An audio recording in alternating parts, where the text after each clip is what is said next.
Wàhálà. Ó má jàrí wàhálà.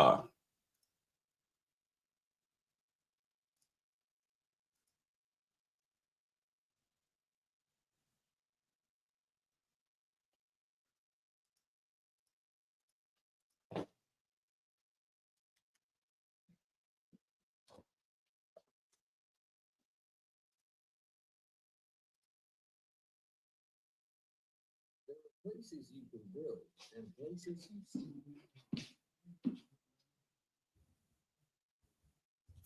Allow the children it's okay. It's okay. Off your mind. It's okay. She off your mind. Like me. Chai! Now wow, people wey suppose talk truth to power don't off mic. And if we talk, now 500,000 they go summer us, call them hate speech. But fear not, my ego don't come. Ingo touchlight every corner, nooks and cranny of all these bad people where they spoil our country.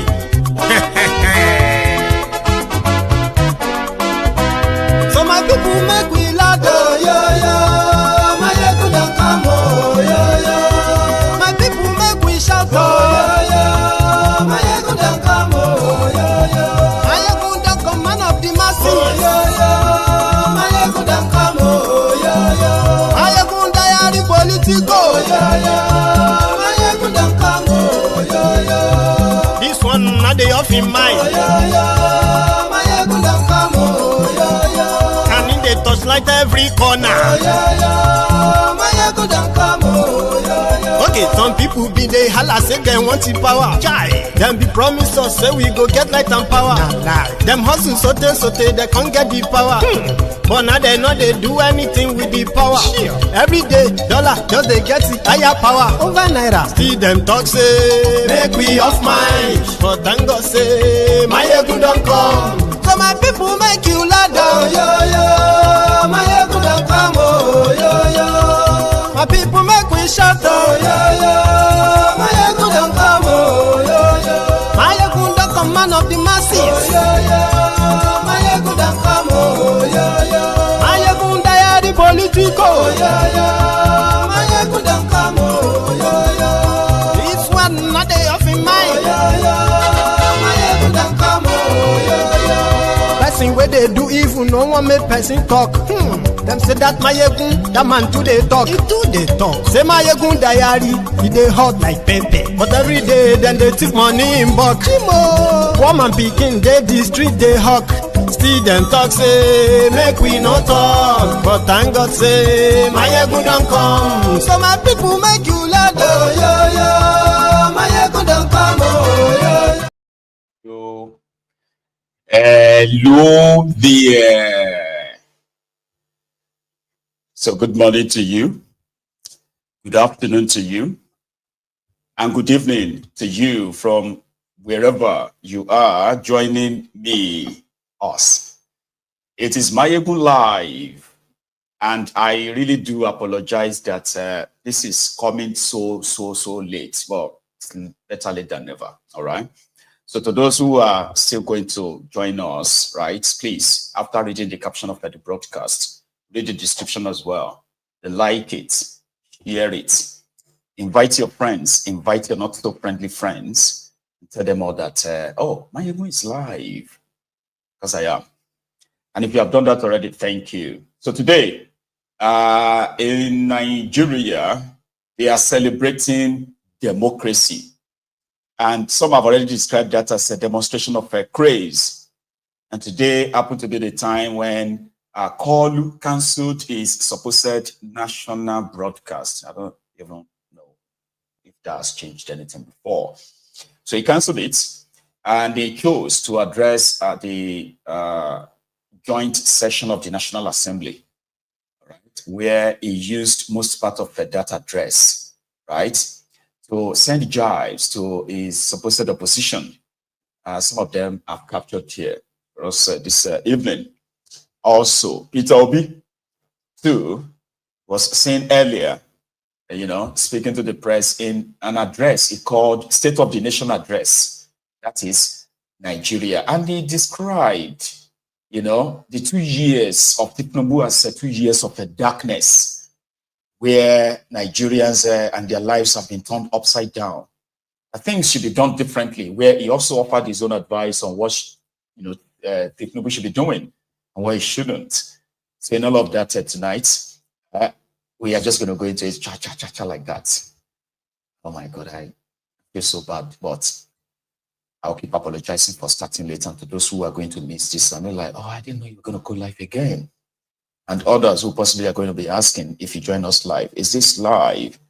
Please just sit back after reading the caption and the description that you have shared the broadcast. Sit back and then enjoy this. Because also today, June 12th, 2025, marked as a Democracy Day, as others have described it as a demon crazy day.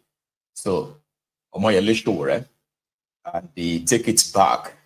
They took to the streets across Nigeria, from Kano to Sokoto to Kaduna to Abuja, as well as Ondo to Port Harcourt, including Osun and Lagos, of course, where they gathered, calling on the Thiefnubu's regime. So please live up to the expectation, protect Nigerians, and who are currently dying every day in the hands of different kind of terrorists across the place. People are facing tough time, hardship, economic hardship and all of that. Thiefnubu should do something about it. So they protested. Sowore also had an encounter with the supposed Nigerian police in Ondo State, just the police. The political thugs mobilized APC, Oshins, the sewage dwellers, Ondo State branch, were on hand to harass these Nigerians calling for a better Nigeria. So in all of that drama, right, let us start with that of Koolu when he spoke to the joint, when he addressed the joint section of National Assembly. It's a long watch, right? So please share this. I'll be back. The struggle was never the province of any one group or section of the country. It was pan-Nigeria in its conception, and it will even be more pan-Nigeria as we strive to perfect it. It is fitting that I come to this chamber to you. You are the authors of the people's law, and I must be their faithful implementer. While we may not always agree, we must forge a way to work together, because this is what democracy demands of us. I pledge myself to this cooperation and ask that you do the same for the good people of our country.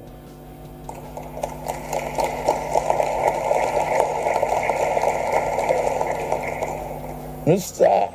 Chairman, the National Assembly has acted to all uphold democratic ideas at every critical moment in our nation's history. In 2006, the Fifth National Assembly protected our democracy against unseemly third-term bid that would have ripped our constitution apart. In 2010, the National Assembly, through the doctrine of necessity, opened the door for then Vice President Goodluck Jonathan to become the acting president following the illness of his predecessor. Even under the military, the National Assembly tried to protect our democracy. After General Abacha took over power on November 17, 1993, and dissolved the National Assembly, some of us, led by Senator Ame Ebute, the Senate President of the Third Republic, defied the General and his goons, and we reconvened Old Parliament building in Lagos and declare that regime illegal.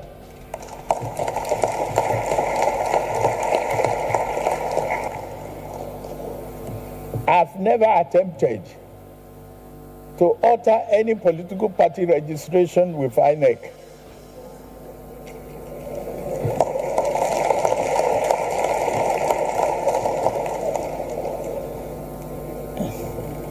Equally, my dear friends and colleagues, we cannot blame anybody seeking to bail out of a sinking ship, even without a life jacket.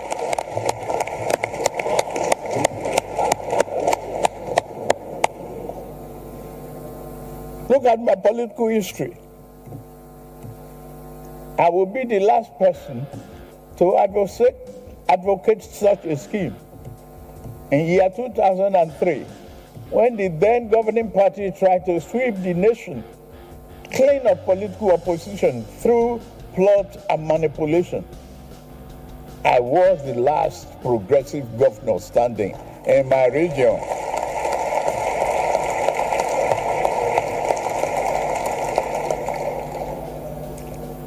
In their numbers, they boasted. In all their numbers and the false grandeur, they boasted of ruling, not only governing Nigeria, for the next half century or more. Where are they now?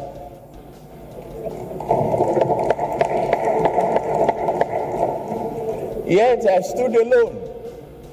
My allies had been induced into defeat. My adversary held all the cards that mortal man could carry. Even with all of that, they could not control my destiny and could not control our national destiny, because fate is written from the above.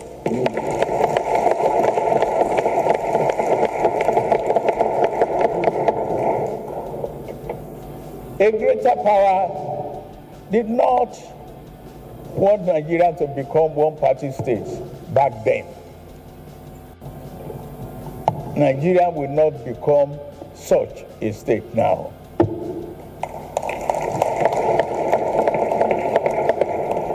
The failed effort to create a one-party state placed progressive political party forces on a trajectory to form the APC.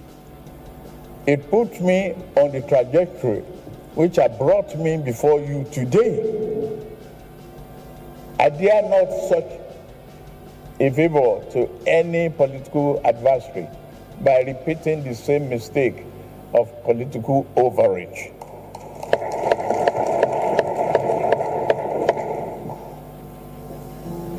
A one-party state is not in the oven, nor should it ever be. That said, we would be guilty of political malpractice if we close our door on those from other parties who now seek to join the APC.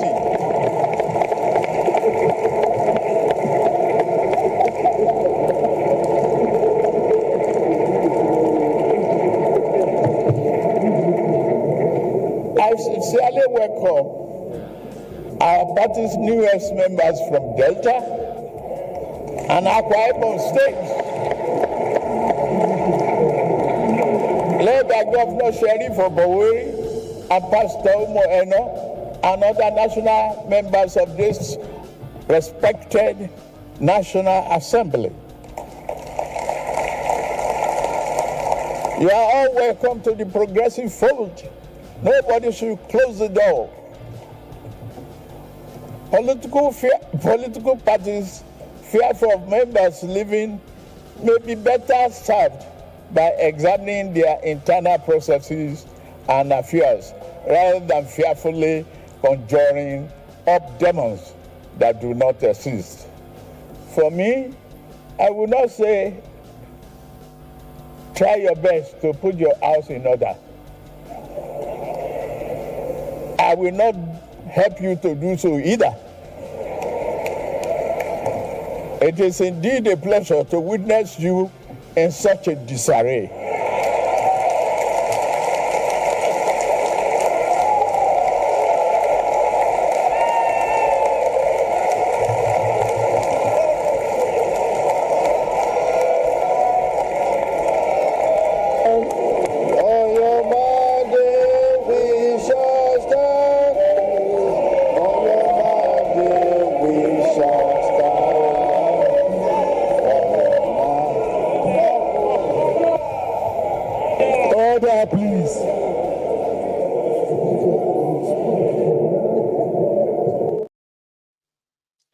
So that's a Koolu. You know, he said a lot as well. He even gave national honors to some Nigerians, including the dead ones. Okay. And he also did well. Like, give that to him, though. You know, the teleprompter is using, going back and forth from that. And, you know, it went so smooth for somebody that we sort of like know that is a Bulaba, Balablu, and all of that. Okay. So they wrote all of that for him. And Thiefnubu gave national honors, posthumous national honor. That is the national award for, or any award called posthumous, means that person, the recipient, is dead. So there are two people, two old men, that Thiefnubu gave the posthumous award, that they were dead. And they are not dead. One of them is Pastor Ranti, you know. Well, yeah, it was like his moment, you know, like, when everybody was jumping ship that time, when PDP were in power and they said they would this, they would do this, they would do that. It was only me, you know, it was only me left. I was the last man standing. Look at me today. I'm addressing you as your president, you know. But then we have Peter Obi as well. But before we go to that, when Koolu finished, this was the National Assembly, guys.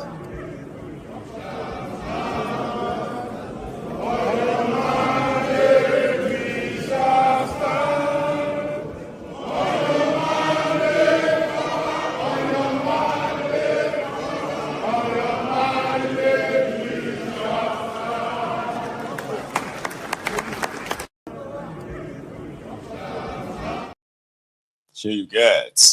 So it is a done deal for him. Saraki was there. Some of these PDP guys were there, and he told them, you know, I am not the one behind your problems in your party. So stop blaming me. Even though I am happy to see you in disarray. Stop screaming one party state, like, you know. Then we have Obi. Peter Obi himself also gave his own State of the Nation address, where he analyzed what people are actually going through, the state of the country. Where people, he said, Thiefnubu removed subsidy here, removed subsidy in that, removed subsidy from electricity. People are paying more for electricity now. No, they're supposed to be paying more for electricity, but they're actually paying more for darkness. Peter Obi and his own State of the Union address, in part. Democracy and a better country.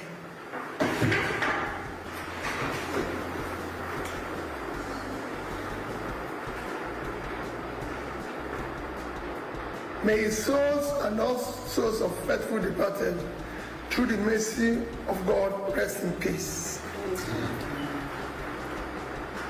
Today, June 12th, is slated as Democracy Day. Most unfortunately, in our present state, our dear country, Nigeria, cannot be justifiably classified as a democratic country. The vital indicators of democracy are noticeably absent. Some do not even exist. Democracy is said to be a government of the people, by the people, and for the people. Yet, none of these three measures exist in our democracy today. Rules, regulations, requirements to participate in election or be elected for are not followed. Consequently, people who are not qualified and ought to have been issued, be disqualified, are now holding public offices. As we mark June 12th, a day symbolizing the struggle for true democracy in Nigeria, it is deeply troubling that under the present administration, in a short span of 2 years, our nation has witnessed a broad erosion of democratic principles, there has been a corresponding decline in security and the quality of life for millions of Nigerians. We have traversed from rigged elections to collapsing social service, from soaring poverty to rising corruption, and from seemingly stable economy to palace economy. It is most troubling that in 2 years in office, the present government has brought our nation to the point where our leaders now celebrate and endorse failure, lies, and propaganda. The government today, rather than show genuine accountability and measurable progress, focuses on manipulating the narratives, gaslighting the public, shifting blame, and weaponizing governance. Meanwhile, Nigerians live in a worsening and worrisome insecurity, widespread corruption, hunger, and general despondence. There are no clear benchmarks for measuring tangible development as we continue to witness the collapse of key indicators like education, healthcare, and poverty alleviation, which are the parameters for measuring national progress. Simple comparison of what has happened in the past 2 years now relies on propaganda and misinformation to mark misgovernance. Our country today can best be described as a nation declining fast in all its facets. The security of lives and property has worsened, and the rule of law is virtually non-existent. These are hard, verifiable facts. On May 29, 2023, when this government was sworn in to office, Nigerian gross domestic product, GDP, was $364 billion. As of today, it has declined to $188 billion, a decline of almost 50%. Nigerian per capita income was $1,640 as of May 2023. Today, it has dropped to about $835, a devastating decline of about 50%. Nigerians living in poverty have increased from 38.9% to 54%. Within this period, 129 million Nigerians now live below poverty line. The World Bank recent report stated that 75% of Nigerians in rural areas now live below poverty, and the situation is even more in urban areas.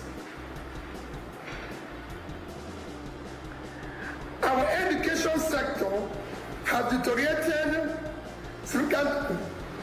Today we have 18.3 million children out of school, the highest in the world.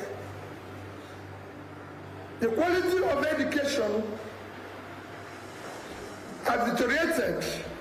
Our children are now being taught science without science lab and computer without computers.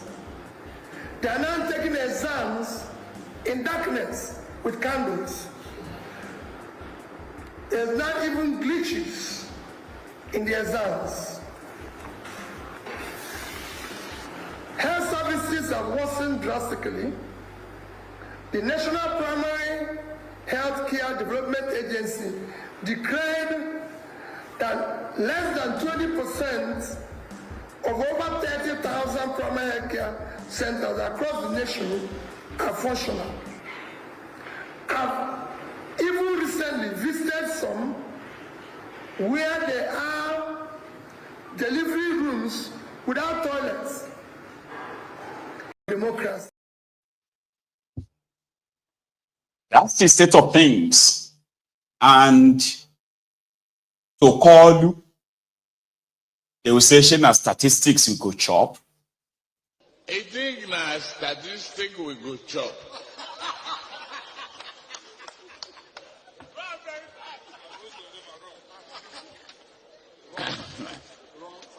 A lie with arithmetic that never, no Indian can solve it. You get that? So that's a Koolu. To them, statistics, no be the statistics they go chop. But somehow they also want to dump statistics on you, dump numbers on you. You know, numbers that you can't really trace them to verifiable source. Anyway, they want people to believe that they are fine, even when they are not. It's like saying, "No, you are okay. You don't understand. You could have been worse than this if it wasn't for Thiefnubu." So you say, it would have been worse. So whatever you are going through right now, things would have been worse than that. Others will tell you that 2 years is not enough to start judging him. And somehow, they would possibly say, it's plausible not to judge Koolu in 2 years. If everybody admits that Bukwari already destroyed that contraption beyond anything. So Koolu only came to bury the entire thing. For 2 years, whatever you are facing right now is not enough for you to judge him. If you are alive to live long enough, though, because they are using you to perform experimental animals have income. So how are other people outside there feeling about it? Here is the guy that the nearly blind Isa Atiku Abubakar. Yeah, that's NAN's president, the guy that won election, is in detention of DSS right now. The guy that they wanted, that did not win election, is today parading himself as NAN's president. And according to him, Thiefnubu has been the best president ever to students in Nigeria. He is your president. June 12 is significant to NANS because it's Democracy Day. And we all know most of the development country today, they operate a democracy government, because this is the government of the people, by the people, and for the people. And we'll go 3 good things our goal in NANS we believe democracy has. One of it is inclusion, and the second is accountability, while the third is unity. In inclusion, we believe the government should include all indigenous, all citizens in whatever they want to do. They should carry everybody along. A military regime, we will not have access to them easily. And when it comes to accountability, the government should be ready to respond to any citizen that have questions pertaining to how they spend the money of the country, how they spend the budgetary and allocation to ministries. Why unity? When it comes to unity, we Nigerians to learn to be united, because we cannot afford to divide at this period of time where we already have 26 years gone and we're still trying to develop and to achieve a lot. So I believe we should still stand united for us to help this country to move forward. What people believe in NANS too, for many people that are conversant with this our association, we have the 3 C, which the number 1 C is consultation, the second C is consolidation, and the third C is confrontation. But then most of them start with the third C, they confronting all what they are doing. But I can tell you the new era of NANS under my leadership, we believe in dialogue, we believe in sitting around table to see. It's not everything you go to the street and start agitating for. You can dialogue with the federal government, since you have a listening government that listen to all our complaints and they are ready to act, then we don't see reason why we should go. Like I told you when you saw us here today, we are here to say thank you to Mr. President, President Bola Ahmed Tinubu, for 2 years uninterrupted education in the country. This is the first time since the inception of democracy that 2 years that there is no strike. And secondly, the NEN fund giving student loans. Now, there's no reason why any student should drop out of school because of school fees. Because the NEN fund will pay your school fees. Apart from paying school fees, they have monthly stipend. These are all policy from President Bola Ahmed Tinubu. So the Nigerian student under my leadership, we have come here today to tell him thank you. And he should please continue. He should not relent. This is the first time in the history of Nigeria we have the highest budgetary for education, and so on and so forth. So I can assure you it's not an answer of go. We dialogue, we consult, and we consolidate before we can confront. Not that we cannot confront. We can still use the last C after we've exhausted our... June 12 is... Things are getting better for Nigeria. Things are getting better. For Asiwaju is on the throne. Things are getting better. Things are getting better. Things are getting better. Mr. President, things are getting better. Hey, I said, things are getting better for Nigeria. For Nigeria is on the way. Progressive government. Things are getting better. Asiwaju, congratulations. Nuisance, Lily. So here is something.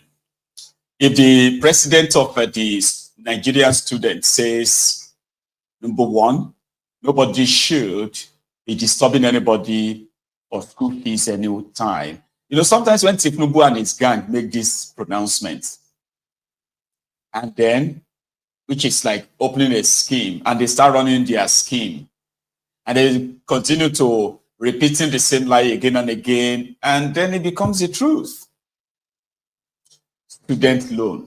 Subsidized education means everyone have access. Student loan education means if you can't afford your education, go and get a loan. They will pay your school fees for you. And in the last 1 year, don't let us say 2 years, like in the last 1 year when they have been active, they said they have received 175 billion naira and they have shared 21 billion naira. So meaning 150 something billion naira, they have not touched it. They claimed that these are the ones that they, the NEN fund themselves says, okay. So they have paid the school fees of 100,000 students. 100,000 people there, your higher institutions, public school in Nigeria. And also, that means everybody is okay if only 100,000 people in the last 1 year, 100,000 students have requested for the loan and collected it. No, sorry. They said 300,000 people have requested. They have paid 100,000. So waiting for the remaining 200,000. So if anybody asks you and say, they want to chase me out of school because I have not paid my school fees, just give them NEL Fund their link. Give them NEL Fund link. They should. And that's from the student, the Nigerian student leader or president, call him. So, but to a politician, the former governor of Bayelsa State, Seriake Dixon, is a senator right now from Bayelsa. Here is his own position on this June 12th, Democracy Day. Is it actually a democracy? He asked.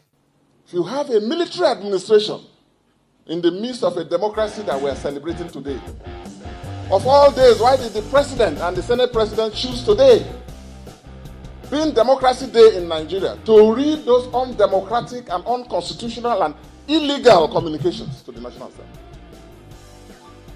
I will not even bother to take constructive objections and consents. Well, that tells you how the APC has reduced Nigeria's democracy to. I take very strong objections to that. And listening to the president's very flowery, otherwise impressive speech, let me say this.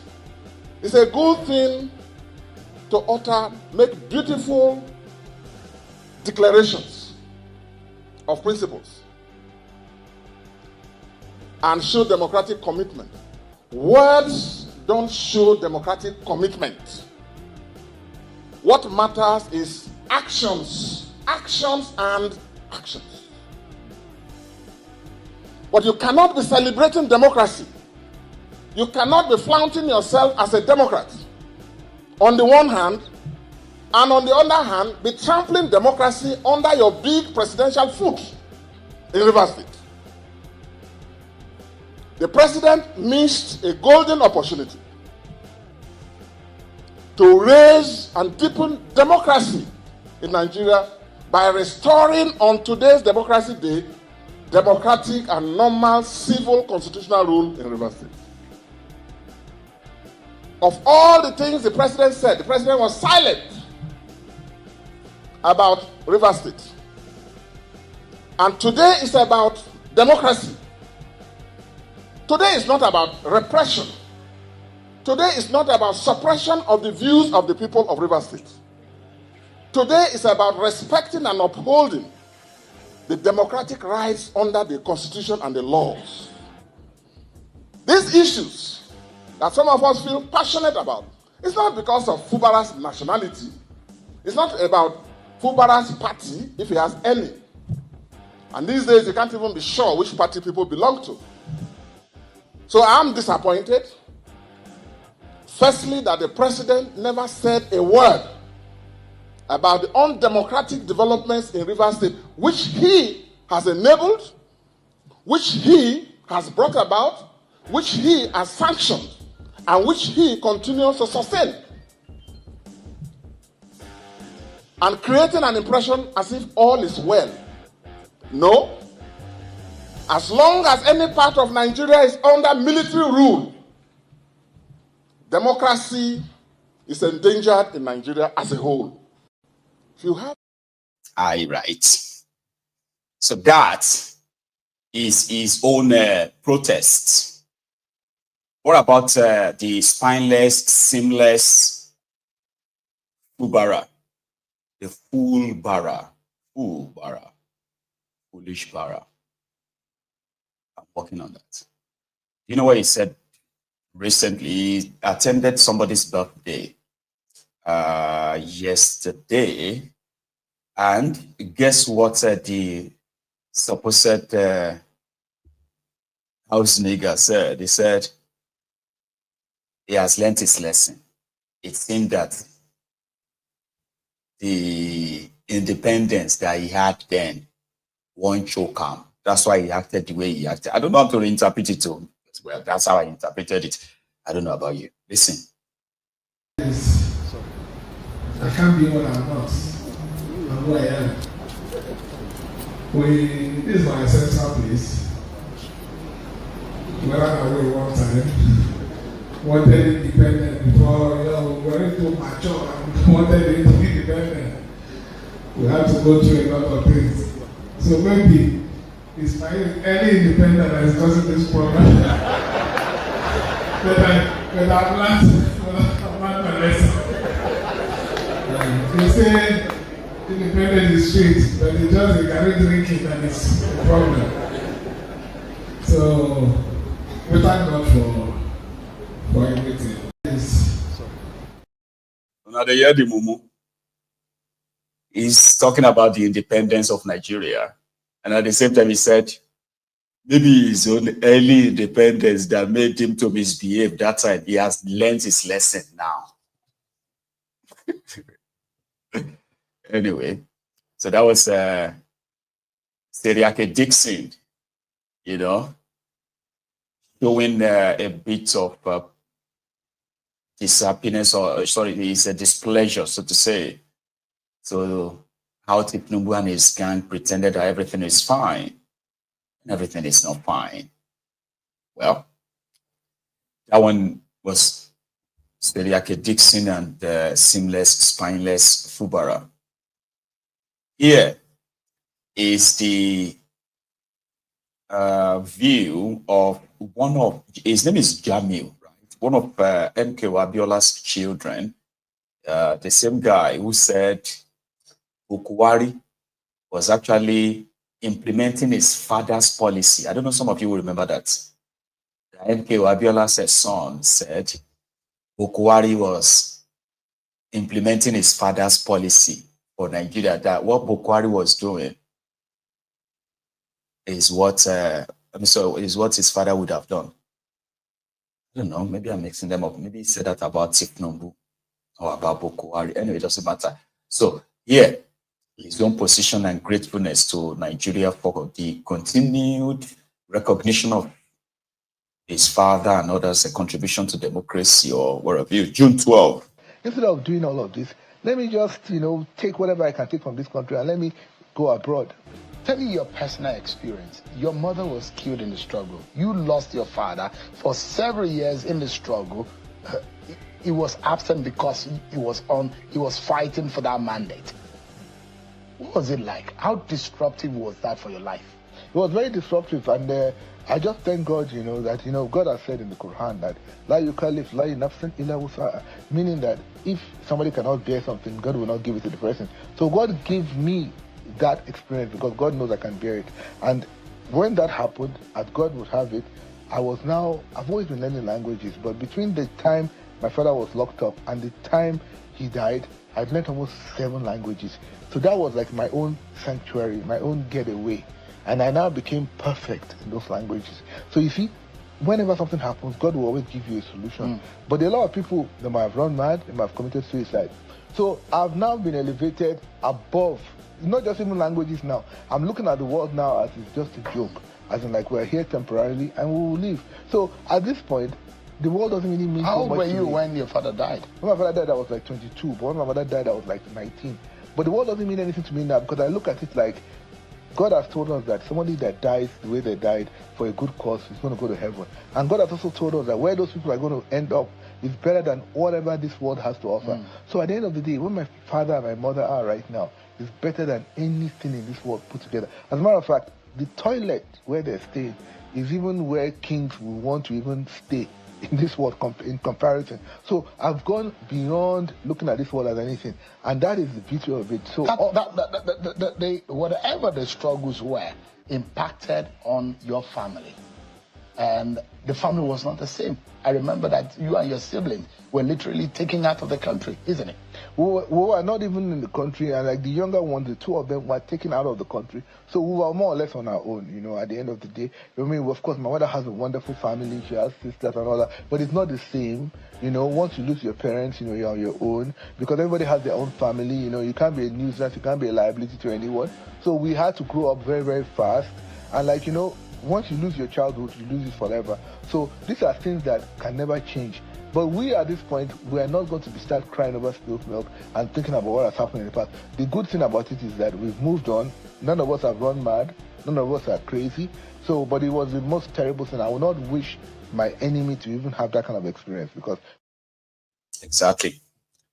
Well, let's leave Abiola and his family, Thiefnubu, and his own co-travelers as well, just for a moment, and go to the streets where Omoyele Sowore, as leader of the Take It Back, mobilized dissatisfied Nigerians to the streets to demand for a better Nigeria and all of that. So I put all of their protests today, right? I put them in a clip, starting with when those in Ondo came under the attack of the APC thugs, in which, whereas you all know now, it's like not moved, and it was even like mobilized to get these supposed thugs neutralized in that clip. You had them in a Koolu, you had this in a Keja Ojota, from Kaduna, Kano, I think a part of Sokoto, Abuja, And then I have the part of Oshogbo. Just pick them from everywhere, where everyone, unfortunately, they really couldn't put any form of intimidating crowd. That is why it seems, right, that Thiefnubu and his gang just continue to ignore the legitimate and genuine call for a better country by these guys. Don't acknowledge them. Usually they will bring out their policemen and all that, but today they didn't see it that way. So let's go to that street from Akure to Ikorodu, into Kano and to other places. It's a long watch. All right, sit back. I'll tell you that I know sufficiently about the police now. So right now I'm in Ogun State, and coming from Lagos, this is Agbado. I've mixed them together. I apologize, okay? So it was meant to be, okay. I apologize. So give me a sec. While I put that back up, right? Here is another conversation. And this time it was Solodon delivering a speech, right? Let's take that quickly. I'll be back in a minute. Not in a minute. I'll be back soon. After graduation, I was working at La Pal House at Coopers and Library.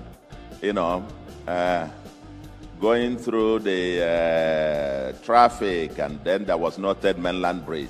And then going through the traffic and getting down to the island every day, or going through Oshodi, where you need to have a human traffic. You need to ask somebody to step out so you can put your feet. And Lagos of today, there is something to appreciate, that we have come a long way, albeit that there is still a long way to go. Second, I would disappoint many who would expect me to comment on the economy. I'll start by disappointing Pastor Oyemade. Or to use this forum to offer another, quote, blueprint for economic reforms. I have access to the federal government to offer my advice, if any, and this platform cannot serve the purpose. But let's be clear, and I'm not shy to say this, that the audacious structural reforms embarked upon by the current administration of His Excellency Bola Ahmed Tinubu GCFR have rescued the economy from the tipping point. The endorsements by the World Bank, the IMF, the London Financial Times, rating agencies such as Fitch, Moody's, etc., in my view, are well-deserved. Of course, many people know that I made a living criticizing the World Bank and the IMF. I made quite tons of money criticizing even books, which one of my books was, they told me at the World Bank bookshop, it was their bestseller at some point. As governor of Anambra, I have even rejected a World Bank loan because of the terms. But on the matter of the trajectory of the current economic reforms, the World Bank and others, in my view, are largely right. Funny enough, when these institutions criticize the government, some people use them as validation of their own criticisms. But when the same institutions give a positive report, they are derided as, quote, neoliberal, out-of-touch institutions.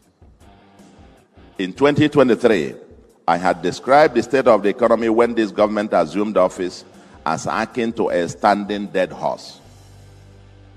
And public finance was about to tip from insolvency, with potential catastrophic consequences, including possible mass retrenchment of workers and or arrears of salaries and pension. You see, when the previous administration passed the 2023 budget that had a clause that subsidies will end by end of June, it was an indication we had reached the end. You could go no further. There's a limit to which you can continue to print money, to do business. And the consequences of hyper or high inflation were just predictable. I'm one of those who raised the alarms at some point, and at some point I had to say to the regime then, with the then governor of Central Bank, and I'm happy to say this publicly, in one session, coming back to rule of law, I had said to them that this printing of money, illegally, printing of naira, if the CBN Act, the provisions were obeyed, there was no time that you could have had more than 500 billion standing as ways and means. None. But they were obdurately, illegally printing money, went to 1 trillion, 2 trillion, 10 trillion, 12 trillion. That was when I said at a meeting, Governor, obey the law or amend the law. The way you are going was tipping the economy into the Atlantic Ocean. And what he said then, the response was, come and imprison me. I am helping the country. I knew that that particular act of printing money, and they printed up to 20-something trillion and poured into the system, and you expect the exchange rate to remain the same, inflation to remain the same, and so on and so forth. That's a joke. Elementary economics tells us that that was the recipe for disaster. And we met it. So when I make the point that we had, if you didn't do the kind of, subsidy removal and all of those things that had to, or dealing with the exchange rate, no. Nuisance lele. Nuisance lele. You know, these guys are so dishonest, right? That it makes my stomach turns. I mean, come on, man. When Bokwari was printing money, indeed, at the time when Bokwari was printing money, Solodom was just, when Bokwari was rounding up, Solodom was just coming in. And there was never a time where he is saying now that I can say it in public. Now that means he's telling us I said it in private. Solodom was praising Bokwari. It all sounds like it is yesterday. The money Bokwari printed, they shared the money to all these states. They lied then that they were not taking loans and all of that, right? However, they were printing money too. Ways and means, so illegal. But who are those who shared the money? $50 billion in 8 years. Solodom collected too, right? But do you know something? Right now, Thiefnubu has printed more than 25 trillion naira pumped into that system. Devalued your currency, claimed to have saved you by removing subsidy. The same lie that Solodom himself is aware of, but just repeat it. Be in their good book, maybe you can keep power. The moment Thiefnubu no longer has power anymore, somebody like Solodom and others, they will come back and say, oh, he made it worse. But they can't say that right now. They are watching everything and they are telling themselves he took a bold step. But they are lying to themselves. Today, in 2 years, Thiefnubu has printed more than what Bokwari printed in 6 years. In 2 years. Nobody can even tell. You can't even look into their book. But these guys are falsifying, falsifying figures and all that, publishing them online. And then you'll be asking yourself, if this number is true, people should be feeling that in their lives. They say, I know they can't feel it now. They will feel it later. You know? Feeling the good policy of Thiefnubu is considered as is coming. That means it's coming. You have to wait for it. You're asking for it now is because you don't understand the economy. You don't understand economics. You don't understand this. They will kind of gaslight you. You know? All of that stuff he said there, they're all lies. I'm sorry, I couldn't continue listening to him. You know? But yeah, I mean, who is going to rope them? Who is going to hold them when they lie? So I saw this in a state though, in Oka. They call it Medical City, I think it's called. Medical City. It's supposed to be a settlement built by the same Solodom, right? For doctors, I think.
So it is called Medical City in Oka. So it's meant to be a place where all the medical workers or medical staff, they have their own quarters, they have their own rooms and all that. And they are just going to be there while, structures are being mounted there. Something about them in Nigeria is that they are all good in this kind of mountain, structure. So, you see, now to come equip these massive buildings and all these buildings, to equip them with the wall. You see some of them, when you open them up, they are empty. And wherever they decide to actually even equip them, the problem is maintenance. You go back there a few years later, everything is in. So they are very good though. They will build this, build that quickly. Pour charcoal for ground, column road, put a chalk in the middle, make it look like road and all that. Go back there in 5 years when that person is, even when that person is still in power, you'll be like, everything, this whole thing, they just build, don't they tear apart? Yeah. So, but we'll leave that one for now. All right, let's go to that street. I'm still trying to, manage my time, even though I started late. It's because I've already prepared all this stuff. Right? If I didn't deliver them tonight, I'm just going to delete all of them because tomorrow, right? Nigeria is a place. Tomorrow is another thing. As you wake up like this, you are walking by, you're woken up by, different kind of stories. Some of them you will not be able to ignore. So bear with me. All right.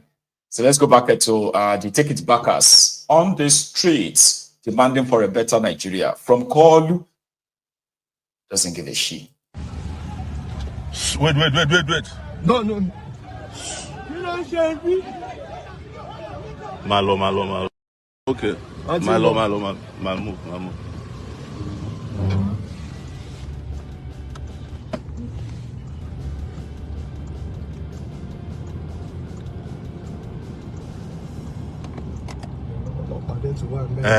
No, I captured them.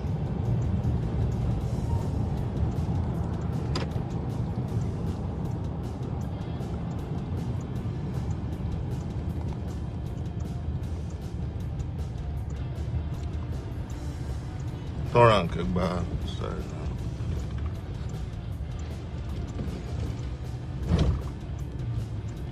No, let's side.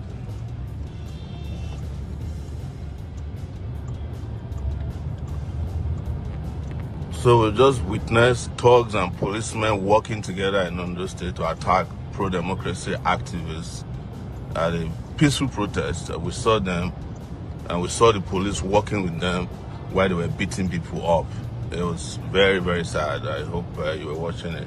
Today is supposed to be June 12th, and it's supposed to be a protest. And these guys came with police and thugs. And despite the fact that the police commissioner in the state, Mr. Wilfred, had been informed officially that there will be a protest, he refused to protect the protesters. And we saw the thugs shouting and attacking people.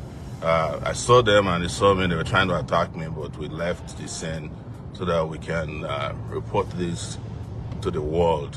It is very, very pathetic that in a country that people fought for democracy, that thugs have taken over Nigeria's democracy, and the Nigerian police are partaking in the attack of innocent civilians who are engaging in peaceful protest. So this is Ondo State, where I am now, and we are going to keep moving around to make sure that anybody that's arrested today or attacked is given succor. But the protest started well in Ondo State, and the thugs brought by the state government came and attacked protesters. And as you saw, we captured it live when they were shouting, "Oh, Sowore trying to attack me," because they had marked my face for attack. So we'll keep moving around. Thank you very much, everyone. Today is Democracy Day, and I'm in Akure in Ondo State, and where we just observed thugs sponsored by the state working with Nigerian police attacking peaceful protesters in the state. So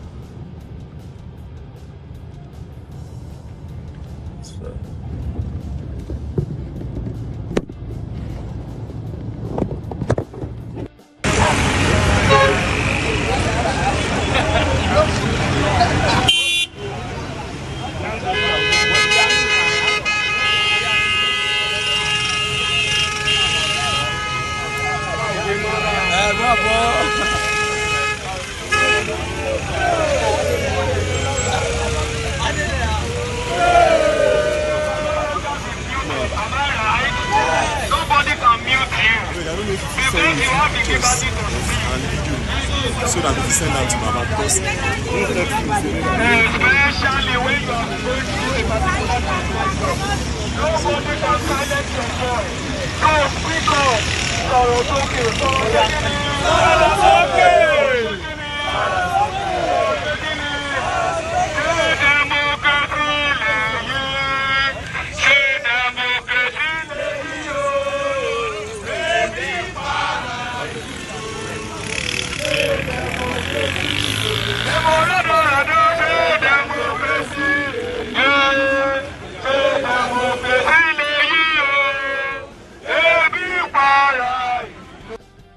Yes, live and direct. Ojota Lawaba.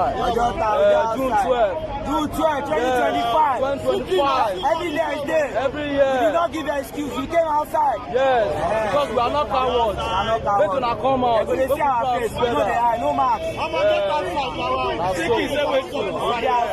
outside. Oh no, take it back. Oh no,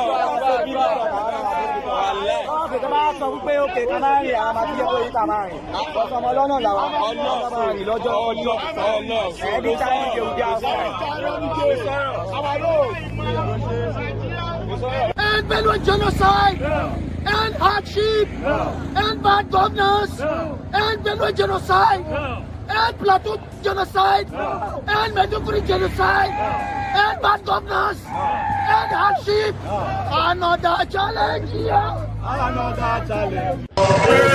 Yes, good morning, ladies and gentlemen. We are here live at Ikeja under bridge. The June 12th democracy protest. The message is there, live and clear. End bad governance, end hunger, end insecurity. 2 years of Thiefnubu's regime, 2 years of hunger, poverty, joblessness. The message is there behind me. That's the message. Enough is enough of suffering and hunger. Nigerians have come out again, June 12th Democracy Day, to say end hunger, end poverty. The end bad governance movement. I've got a life here in Ikeja.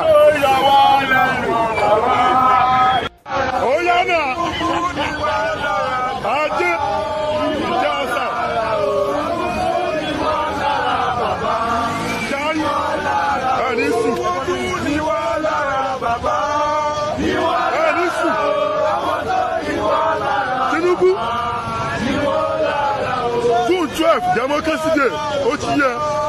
Last year you fought. That was the June 12th protesters. There is more, because of our time. It's better we just go into it straight up, right? Especially those who are going to possibly see this broadcast after. So they are just going to be watching the whole thing, like the whole episode, sort of, right? Let's go back to the streets. There are others. There are more. Thiefnubu. June 12th, Democracy Day. Last year you fought. I tell you, Mama, who's nation? Who's Niger? I tell you with this one. Only one with the 20 years. Oh no, but I'm a cash. Oh no. Thiefnubu, say now every June 12th you fought. Every Democracy Day you fought. Last year Democracy Day you fought for stage. So now that's why we come outside. Don't say we dey protest. We dey celebrate your funding. You dey hear me? Because you are funding. You keep funding. So every June 12th, 90 days, so we dey remember say Thiefnubu fought. Yes, 40 days for you. Oh no, about God, champagne the palace for the planet. We are celebrating our beloved president. 40 days. 40 days. You go fight today. They burn you enough for like it now. I go to the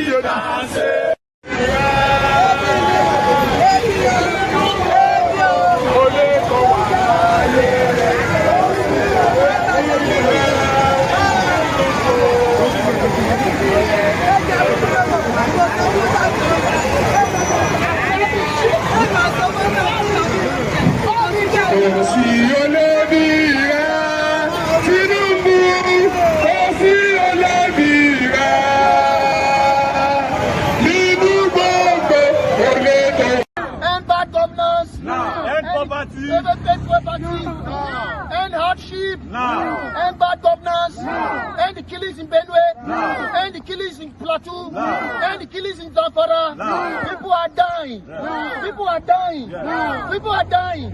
President Thiefnubu. Aluta, continua. Aluta, continua. Victoria, Asada. Another challenge, yo, double challenge, yo. Another challenge, yo. Another challenge, yo. Double challenge. Nigerians are dying. Nigerians are dying. Genocide. And the killings. And the killings. And hardship. And hardship. And genocide. Greatest Nigerian people.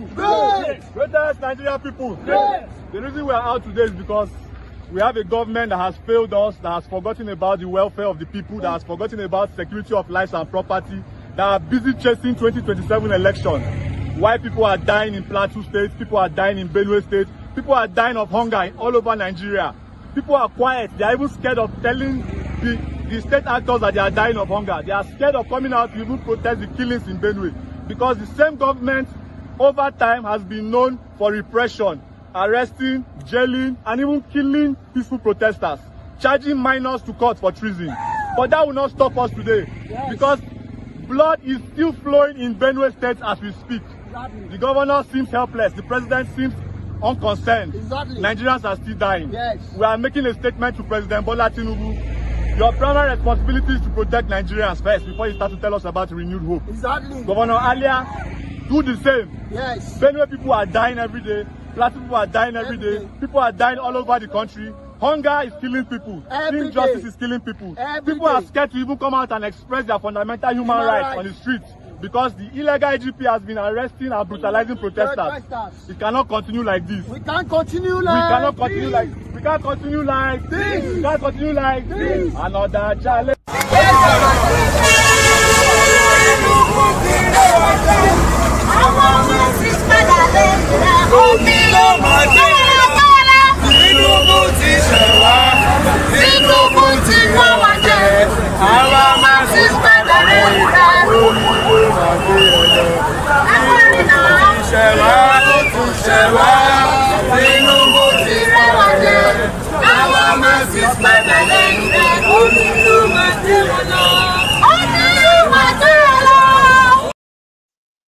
The problem is that they do not have that sizable number. And when people don't join them, they can't really make, they can't really make that difference, so to say, if you ask me. Sowore finally came down from his car, by the way, where he went to have a chat with the Nigeria policemen standing by, watching these political thugs harass the supposed protesters. This happened. I'll tell you that I know sufficiently about the police now. There is no deployment in which there is not a policeman recording operations. So you must internally find the policeman in the operation department who record. Everything we are having here is being recorded by one of your people. That's what the PRO units do. That's if they have not starved your funds. But, so ask whomever is within the operation who recorded, they saw it. I have it, I've forwarded it to you. I'm here, like I told you, because I wanted to make this protestation to you. It's not to believe that action will be taken. I'm very skeptical about the police, you know that. But if you take action, it will be the first time a police officer will honestly take action against thugs, right? But we'll monitor it. We want to give you benefit of doubt, which is very rare as a currency on our part.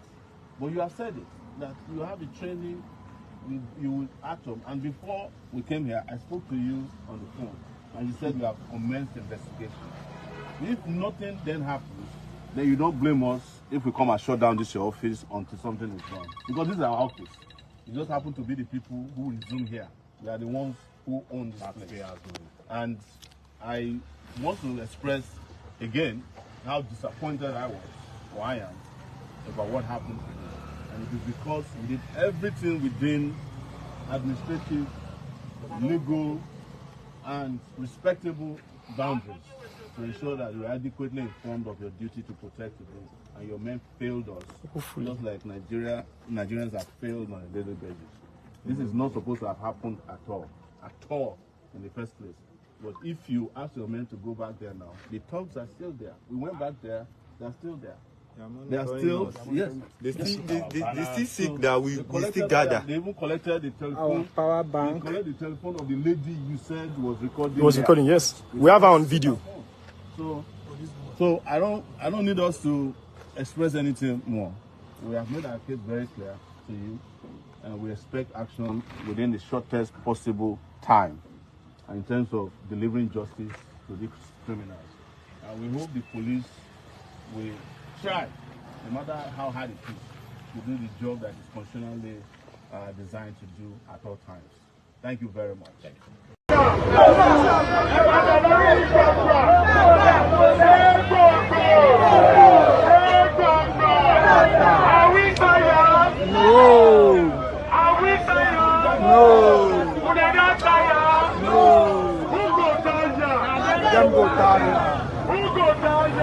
Them go tire.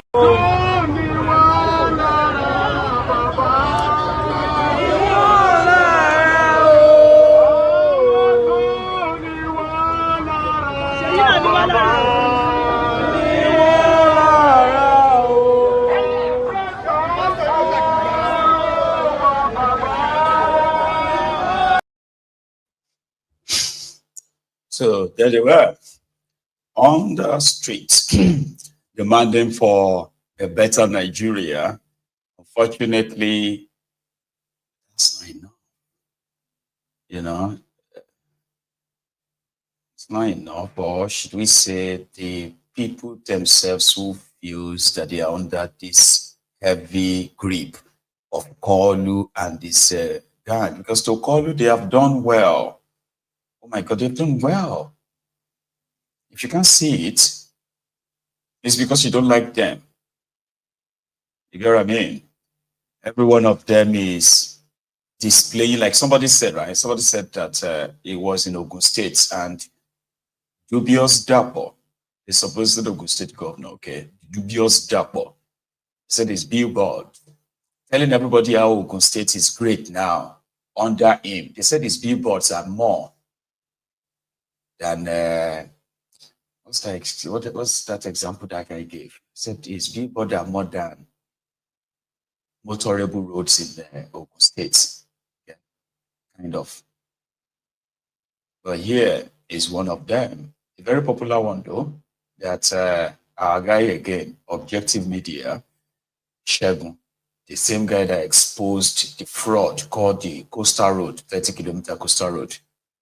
Take a look at his latest video. It's not the first. Shegun.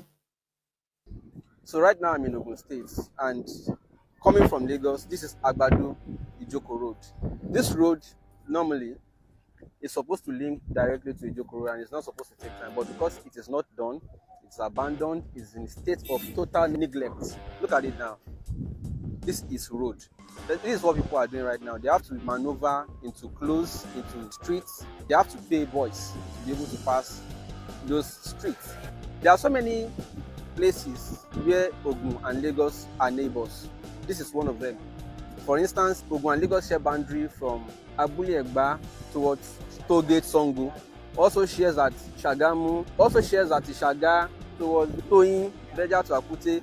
Now this is Agbado to Ijoko. One of the numerous connect points between Lagos and Ogun where you can easily transition. Lagos has always fixed their own end of these boundaries. But when you enter Ogun, you will know. Like for instance, this is Ogun. Baálẹ̀ ọ̀pẹ́ ìlú Àgbàdo railway station. A ti pé Ogun State sí títí kó tó di pé Ogun ẹ̀ wá bàjẹ́ ráúráú báyìí. Wọ́n wó lé mi torí ẹ̀. So wọ́n wó ìyàrá bíi 6 dànù ń bẹ̀. Wọ́n wó torí ọ̀nà náà ní títí ọlọ́dà ní tẹ́lẹ̀. Ọ̀nà fẹ́ ṣe ìrókò kan wà ń bí tó jẹ́ pé òun ni àwọn baba ńlá wa tí wọ́n ń bọ. Torí ẹ̀ ni wọ́n ti kọ́kọ́ bá wa sọ pé ọ̀fẹ́ wú ọkọ̀ bá dẹni àfi ká ṣe tutù.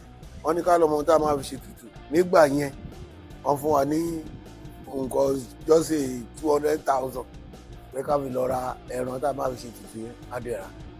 wọ́n dẹ̀ ń ṣe ọ̀nà ẹ lọ ní ìjọ ẹ̀kọ́ tó wá wó igi yẹn bí wọ́n ṣe wó tán ọ̀dà tó wà lójú ilẹ̀ ẹlẹ̀ ọkọ̀ lọ wọ́n dẹ̀ tà lójú wa báyìí wọ́n ṣe ń tà ní ibi àwọn àmóṣù tí wọ́n ṣe ń gbà yẹn bàbá tí bí dẹ̀ débẹ̀ ọlọ́lá jùlọ Dàpọ̀ Abíọ́dún àtúntì bẹ̀bẹ̀bẹ̀bẹ̀ wọ́n ní nǹkan lòun ṣe tẹ́lẹ̀ lọ dé ọ̀nà Àkútè Dàgbàdo kọ̀ọ̀kan àmóṣù ló ṣe gbogbo èèyàn èmi wọn pọ́n tó ń bára wọn jà lórí ọ̀rọ̀ olóṣèlú ẹgbẹ́ kan náà dẹ̀ wà abẹ̀wọ́n gbogbo àwọn tó ń lọ ibi iṣẹ́ wọn ò lè lọ lójó bá ti rọ̀.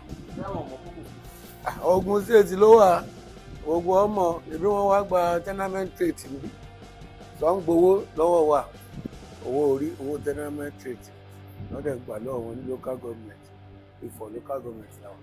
kò sí ohun tó bá fẹ́ ṣe ju pé àfi kẹ́ ẹ ràn wá lọ́wọ́ náà lọ àwọn tá a bá súnmọ́ báyìí bí irú tìyìn ẹ bá a gbé dé òkè lọ́hùn kán ràn wá lọ́wọ́ ni Ọlọ́run bá fi àánú wa sí wọn ní ojú kí wọ́n lè ràn wá lọ́wọ́ torí kò sí ẹni tínú ẹ̀ dùn tójú bá ti rọ̀ ń sìn òru làwọn èèyàn ń dé wọ́n máa wọ mọ́tò lágbàdo dé ọ̀pọ̀ ìlú 1000 látàgbàdo ń bí ìgún máṣíìnì 1000 ṣérò ẹ̀dá.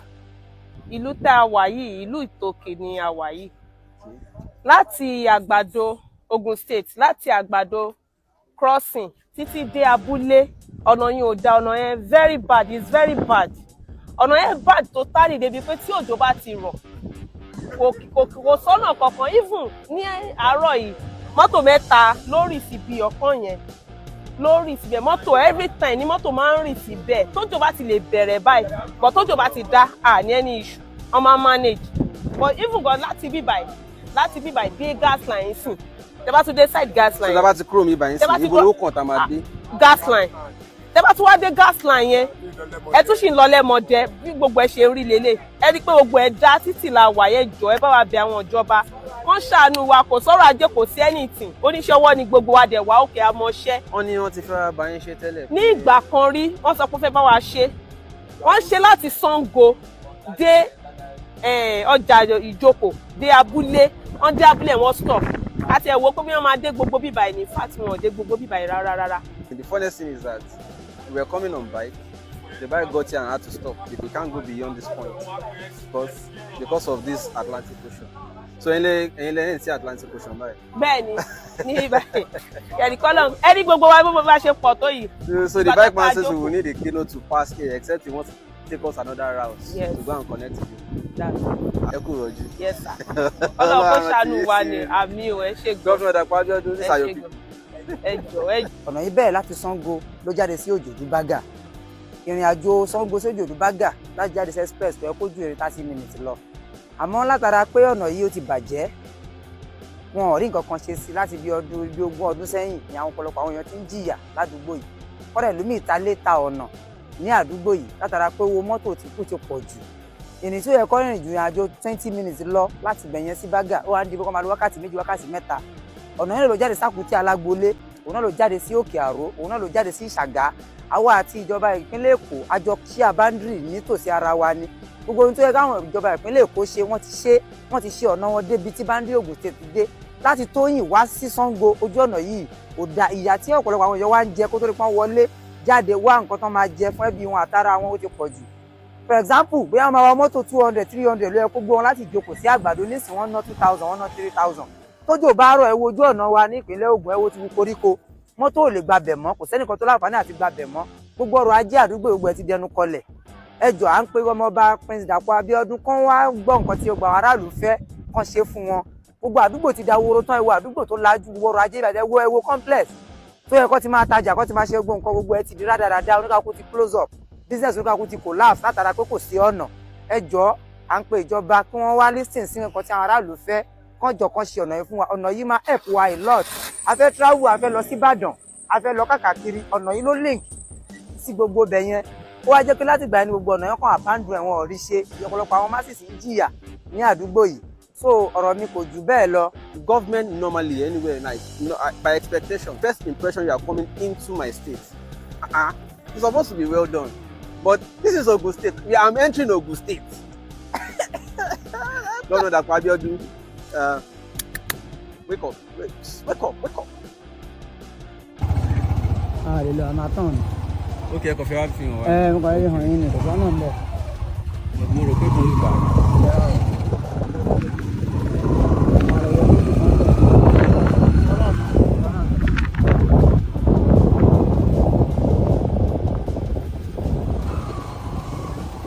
Springs of life, rivers of living water. Agbado. Agbado to Ijoku. So this is exactly what's happening. Every time we get to a spot like this, we always have to go and route through inner streets to be able to connect back to the road. So right now, our bike stopped again, and we have to record it. So you take us back to go and route inner routes to be able to go and post out at the front again. And it's like that at every junction on this highway. We've counted like how many rivers like this now. This is another ocean. We've stopped at like 5 oceans already, and this is we are still in A4, Itoki 4.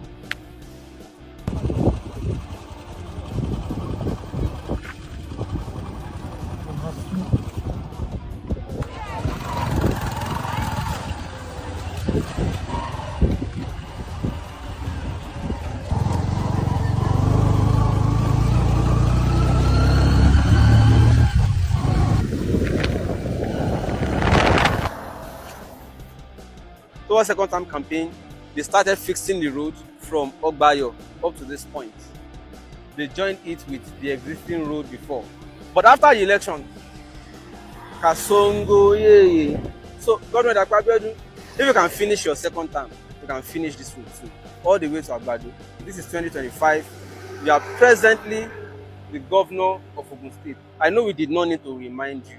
We are praying that as you will finish second term, you will also finish this road, which you started towards campaign for second term.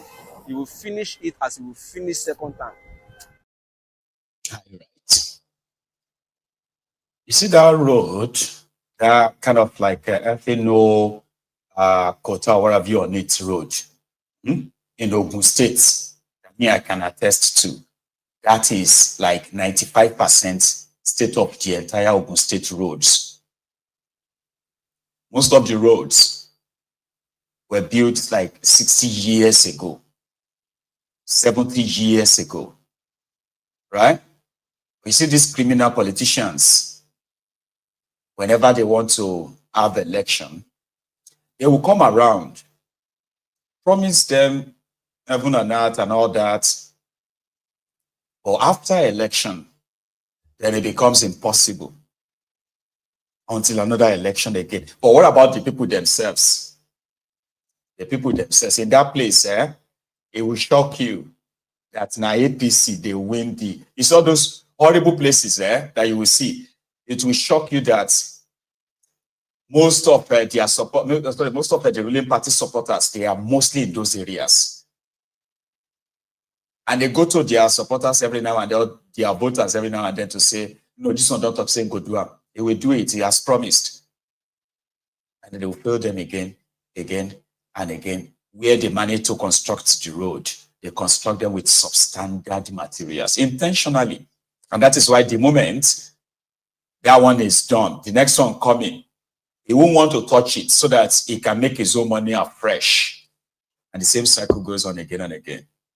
And the people also kill behind them. I've seen that happen many times, many times. Ogun State, my dear state. That be Kogi. Somebody that looted them blind. He's the leader there. Have you seen how Yeye Bello moves now? He actually moves like, I don't know, it's like he's driving a armor tank. So Kogi, or what kind of vehicle is this?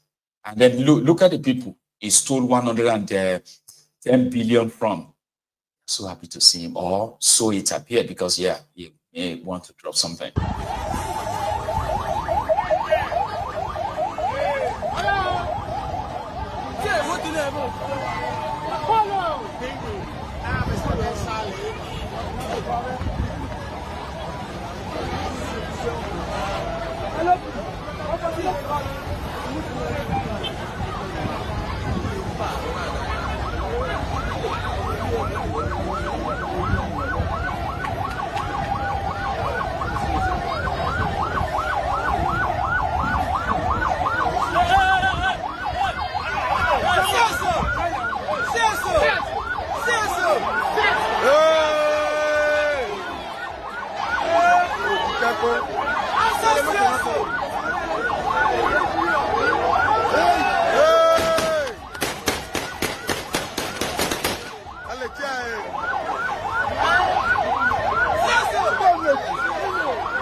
So you can then understand why it's almost impossible to it is almost impossible to dislodge these roads, because they do have the, and those guys there, they are just waiting for him since they've seen his convoy. Yeah, Billy, he will drop something. You understand? He will drop money, and at the end of the day, each person may go home with maybe 200 naira or 500 naira. It's not like it's going to drop any money to change their lives. You understand? And the cycle continues. You know. Here is another one, and this time it is Fayoshe's brother, Faulishe's brother, Isaac, who has a message for Wirewike that used 39 billion naira to renovate a building built with a 240 million naira in 1991. The person that built it, Babangida, is still alive. Now he's watching them use 39 billion naira to renovate the hall. But here is Isaac's position on that. Calling on Wirewike. ICC, International Conference Center, was built in 1991.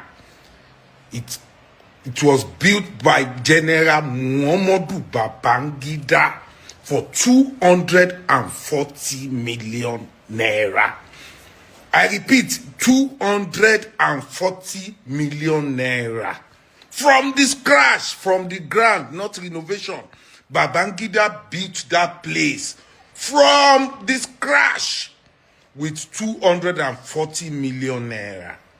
Let's fast forward, 2025.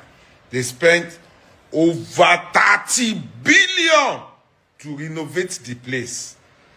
Just renovation, 30 billion naira. That's what they spent. Even Babangida will build the place. Babangida didn't name the place after himself because he knows it's a national monument. He did not name the place after himself.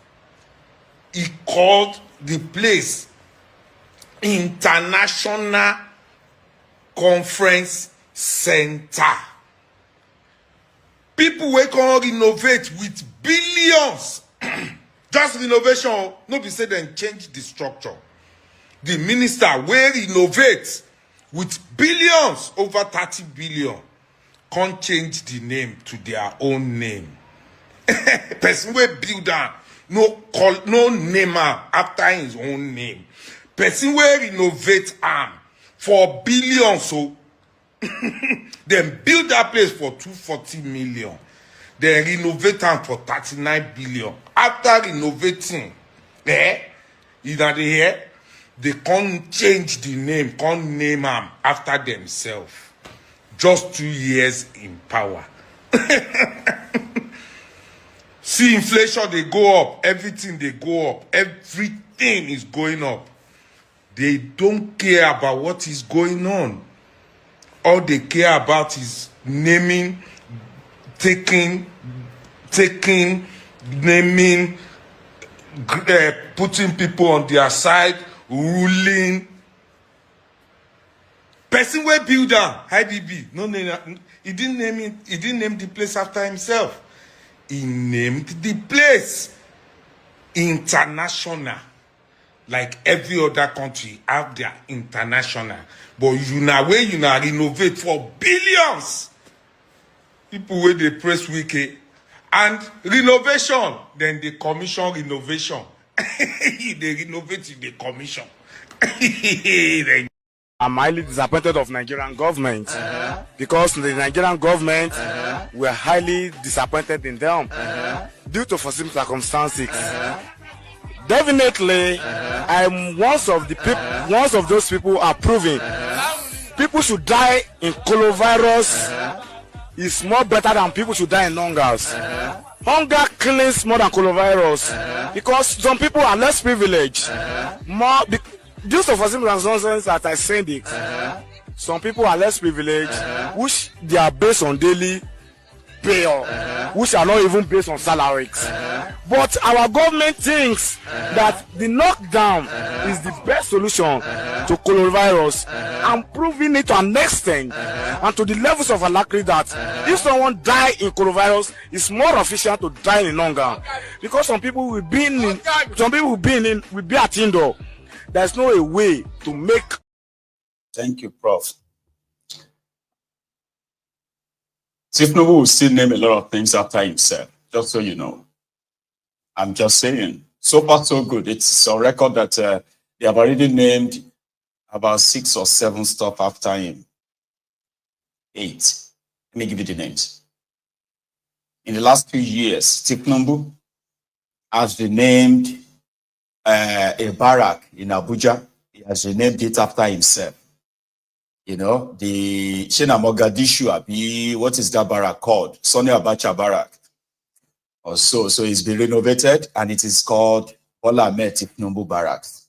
And this was in January 2025 this year. So you have a Bola Thiefnubu Technology Innovation Complex, BATIC, Abuja. It is the supposed Nigerian Immigration Service Technology Center built by Bokwari. Bokwari built the center and named it, the Technology and Innovation Complex. Thiefnubu came, they repainted it, added an extra computer, and they renamed it after him. And it is now called Bola Ahmed Thiefnubu Technology Innovation Complex. So you have a Bola Thiefnubu Polytechnic, Gwarinpa, Abuja. So this is a new polytechnic that is being created for him. So it was suggested by Benjamin Kalu, this guy from Abia. Yeah, is the one that suggested it, and it has passed the Senate reading the bill to create Bola Thiefnubu Polytechnic. Now they are just working on it. It's not yet a polytechnic, but they are working on it. Probably they are building it right now. That will be up to Werewike.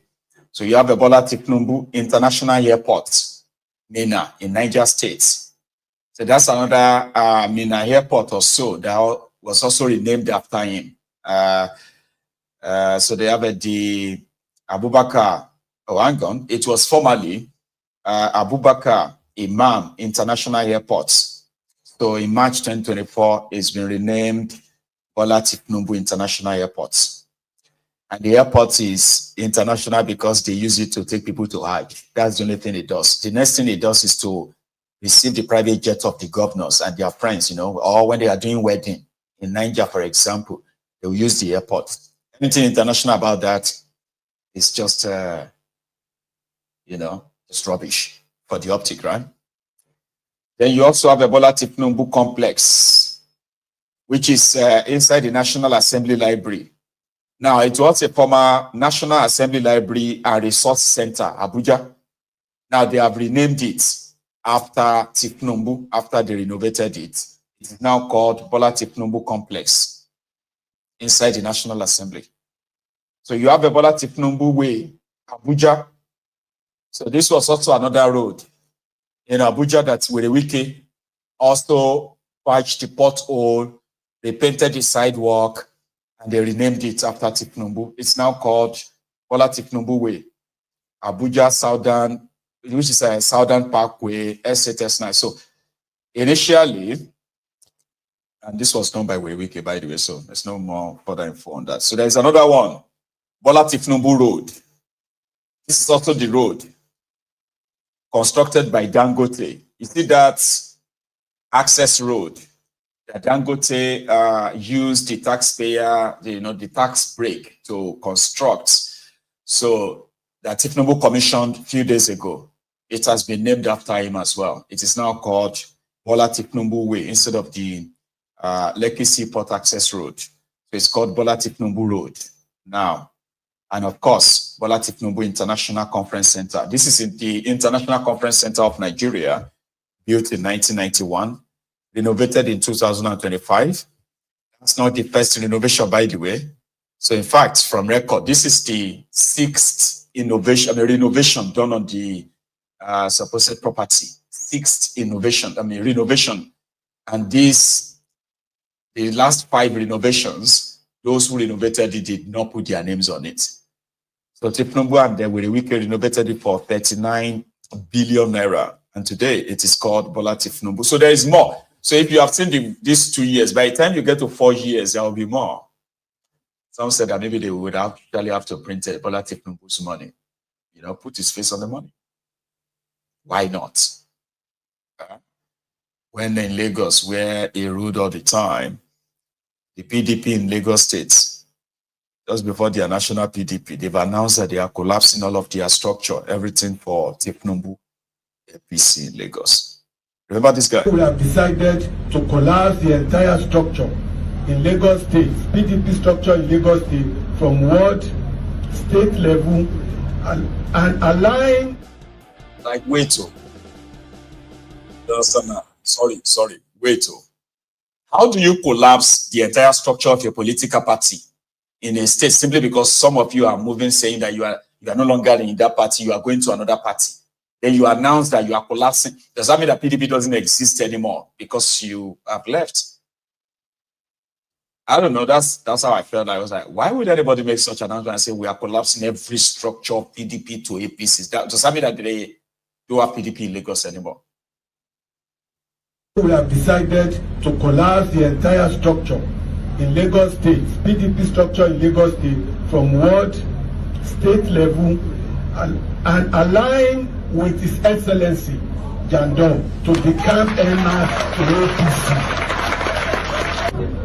The incumbent publicity secretary of the party of PDP, who happens to be the spokesperson of PDP in Lagos, who is authorized by law of the party and of the country Nigeria to speak for the party in the state of Lagos, has just spoken, and he has informed us that the entire structure of that party is collapsed and they have moved en masse into APC.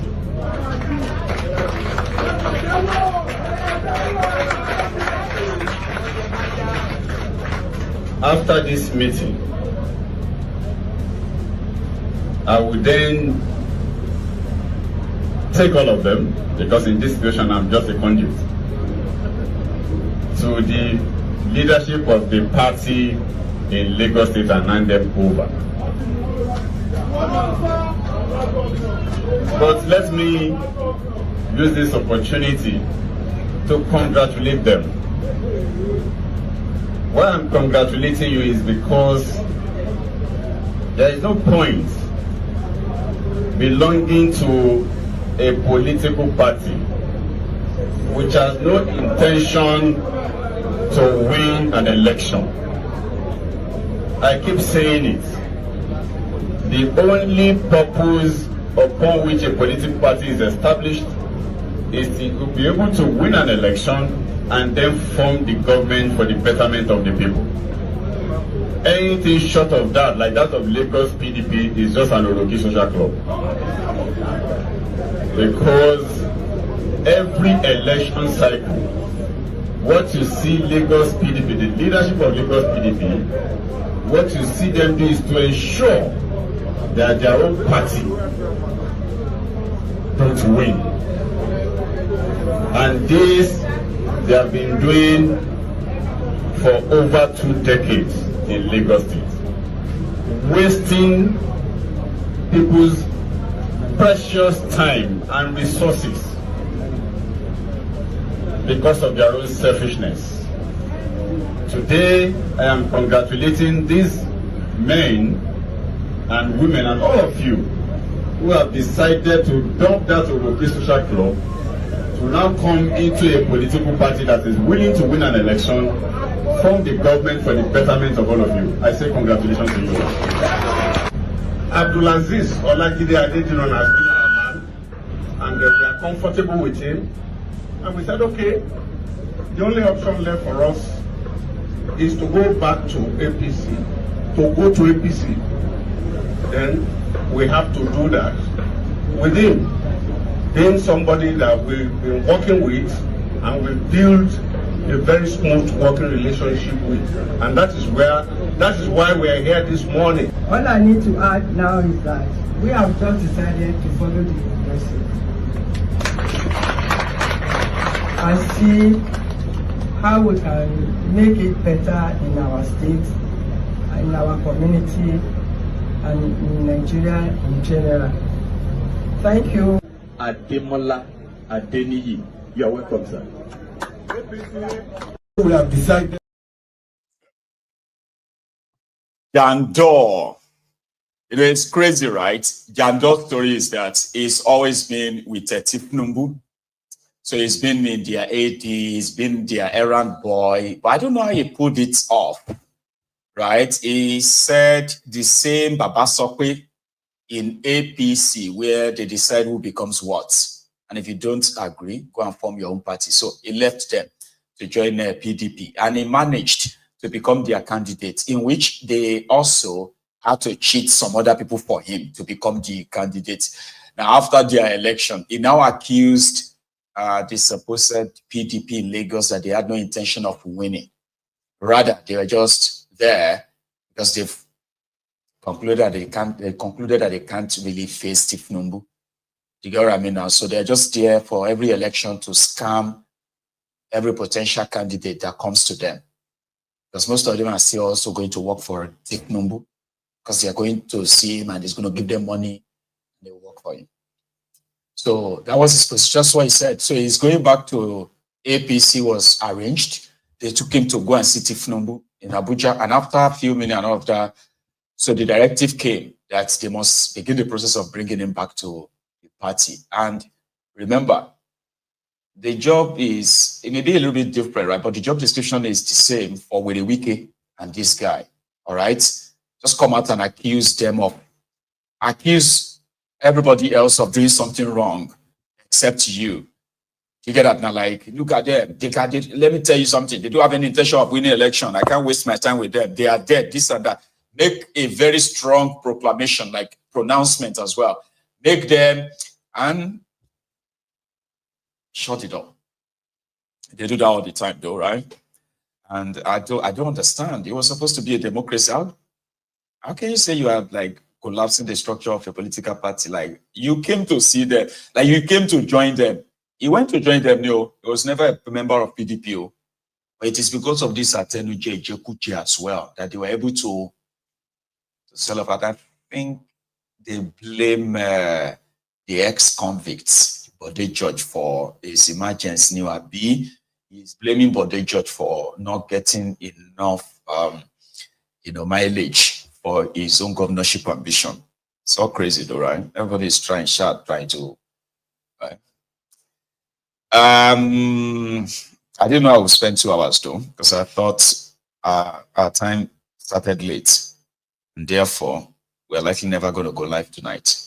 So thank you so much for stopping by. Finally, Oshiomhole has sort of responded to that shameful behavior of his that made it to the internet yesterday. His own explanation is so flat.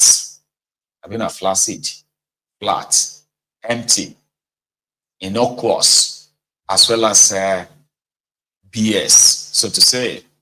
But still, may not be like say you hear one party, you don't hear the other. Here is his defense for why he created that scene at the airport yesterday morning when he missed his flight. He's cooking. If I was ready to play the typical Nigeria big man, quote and unquote, I will spend 1 hour there. I will spend 10 minutes. Because once it's a commemorate, the wait is, I was listening. Then the manager came out, Your Excellency, sir. Your Excellency, sir. How are you? I said, I'm not fine.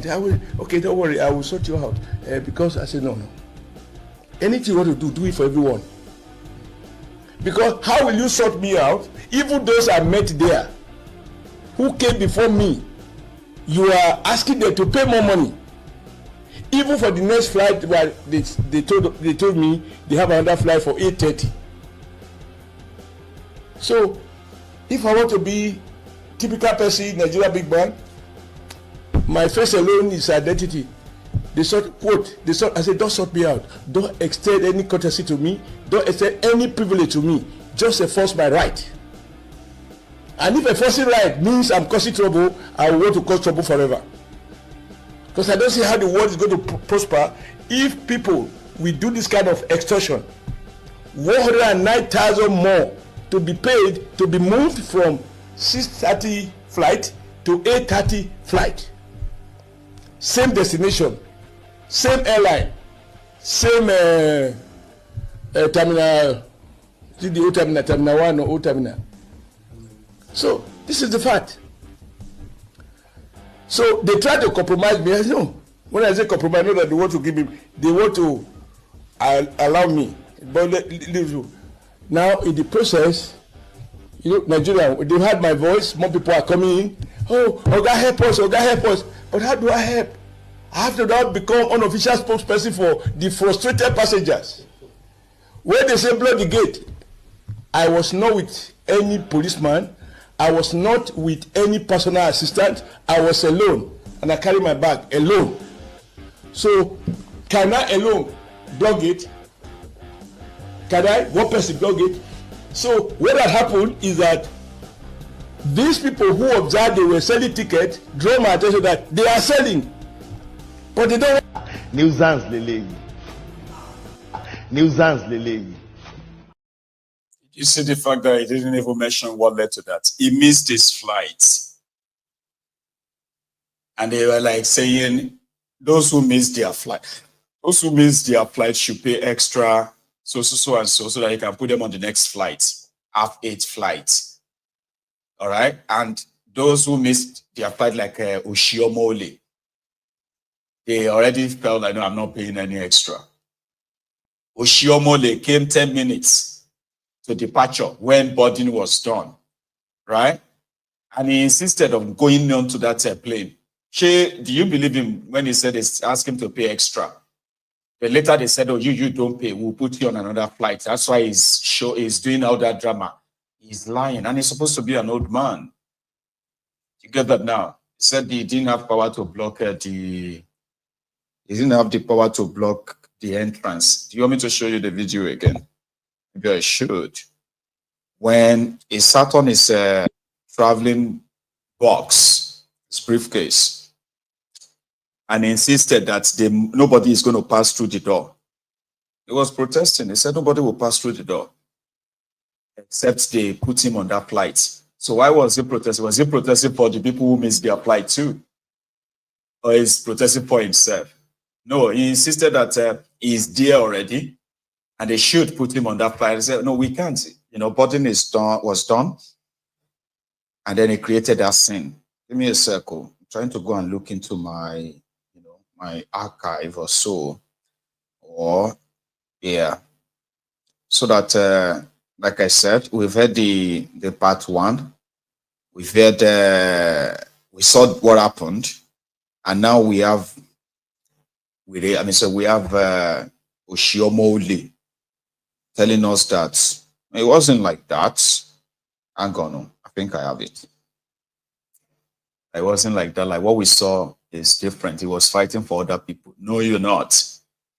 I may believe the part where he said, they're offering him a bit of like compromise that, please come.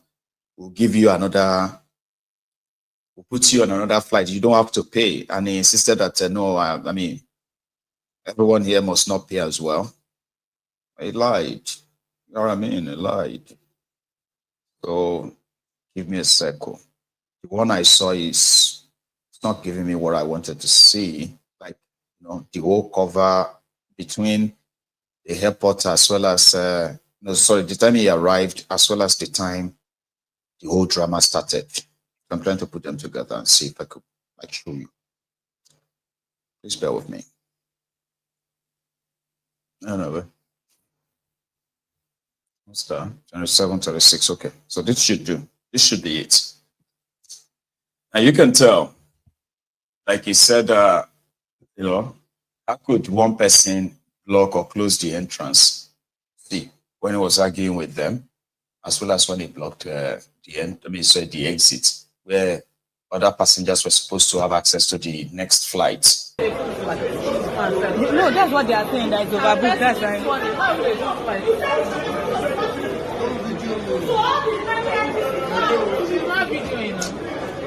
How is the answer?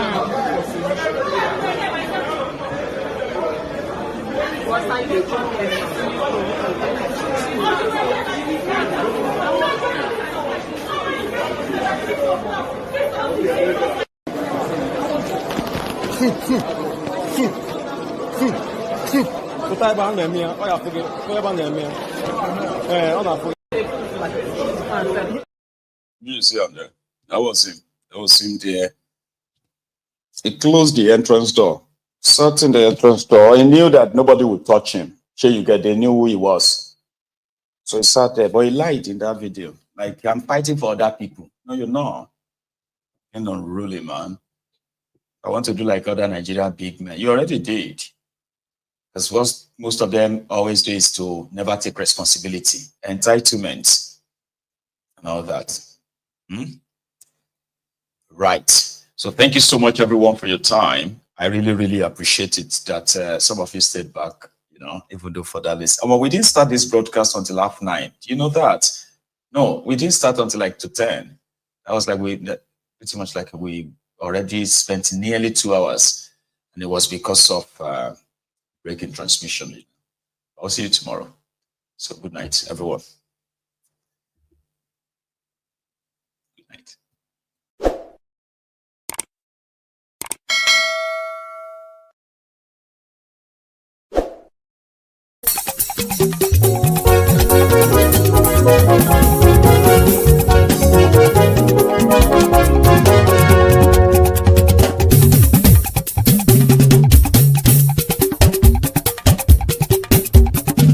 Mayegun làwa mọ̀ làmọ̀ tó dòdòdò.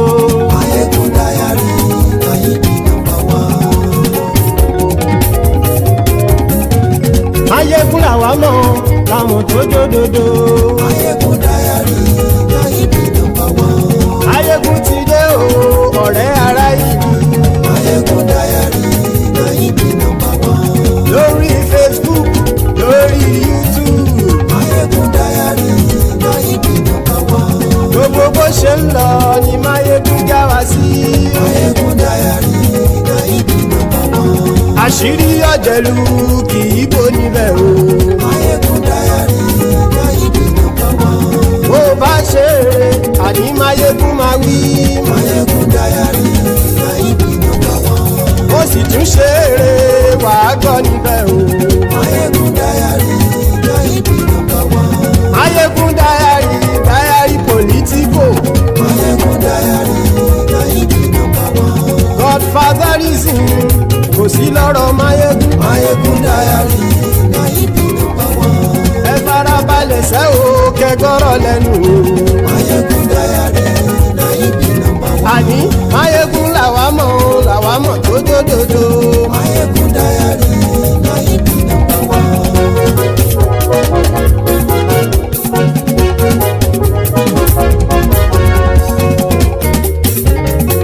Àní ẹ̀sùn ràkì. Mayegun ti dé. Mayegun ti dé. Ọ̀jẹ̀lú ẹ̀sùn ràkì. Mayegun ti dé. Àní ẹ̀sùn ràkì. Mayegun ti dé. Lórí Facebook. Mayegun ti dé. Àní ẹ̀sùn ràkì. Mayegun ti dé. Lórí YouTube. Mayegun ti dé. Àní ẹ̀sùn ràkì. Mayegun ti dé. Bọ́ bàbá gbé wúrẹ́. Mayegun máa wí. Àní ẹ̀sùn ràkì. Mayegun ti dé. Ijó ìgbádìyẹ. Mayegun máa wí. Àní ẹ̀sùn ràkì. Mayegun ti dé. Bí pẹ̀sìdó bá rúfin o. Mayegun máa wí. Àní ẹ̀sùn ràkì. Mayegun ti dé. Bí gómìnà kówó jẹ. Mayegun máa wí. Àní ẹ̀sùn ràkì. Mayegun ti dé. Ọlọ́pàá ti ń darí bá. Mayegun máa wí.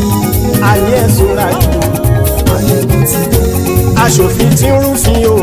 Mayegun máa wí. Àní súnra kì í. Máyégún ti dé. Òpùrọ́ olóṣèlú. Máyégún máa ní. Àní ẹ̀ súnra kì í. Máyégún ti dé. Ọ̀jẹ̀lú ẹ̀ súnra kì í. Máyégún ti dé. Àní ẹ̀ súnra kì í. Máyégún ti dé.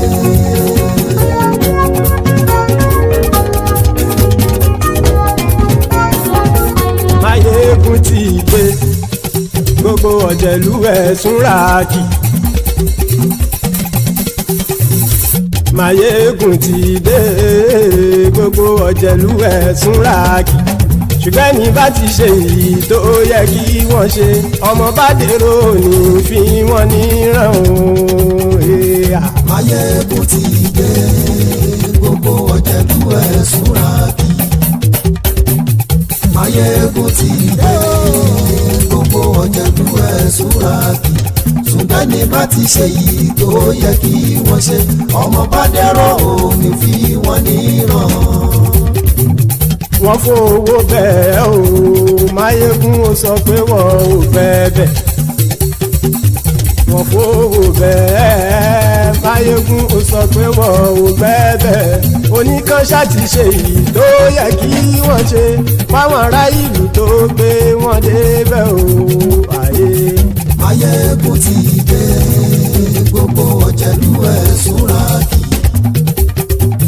Máyégún ti dé. Gbogbo ọ̀jẹ̀lú ẹ̀ súnra kì í. Ṣùgbọ́n ní bá ti ṣe yìí tó yẹ kí wọ́n ṣe, ọmọ bá dẹ́rọ̀ ò ní fi wọ́n níran. Ha! Kì máa yí ṣeré, ọ̀rọ̀ yìí kì í ṣẹ̀fẹ̀. Kì máa yí ṣeré, ọ̀rọ̀ yìí kì í ṣẹ̀fẹ̀. Ẹni bá ti lè lẹ́bọ̀ lẹ́rù o, ọmọ bá dèrò kàṣà ìtú wọn síta. Máyégún ti dé. Gbogbo ọ̀jẹ̀lú ẹ̀ súnra kì í. Máyégún ti dé.